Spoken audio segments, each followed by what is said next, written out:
With Apple this week putting its new M1 Pro and Max processors inside the MacBook Pro, Mac fans are left with one big question: when is the promised Mac Mini Pro going to arrive? Back in May, Bloomberg's renowned Apple watcher, Mark Gurman, reported that a revamped Mac Mini was among the models that Apple was planning to launch.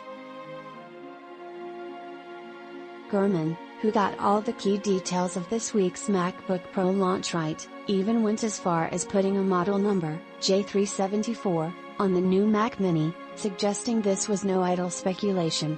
The new Mac Mini is not intended to replace the M1 versions of the desktop that were launched last November.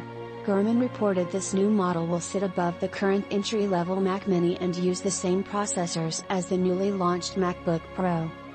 Although he didn't put a name on it, the Mac Mini Pro would certainly make sense and help to distinguish it from the older, cheaper models. The Mac Mini Pro won't only have new internals.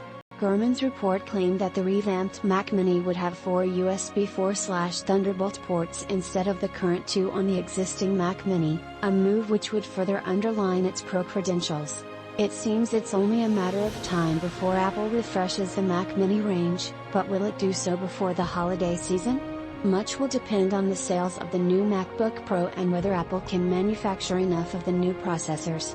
Apple has been largely insulated from the component shortages that have blighted the computer industry over the past year or so, partly because of the shift to its own silicon and partly because it has the financial might to get top priority on component supplies.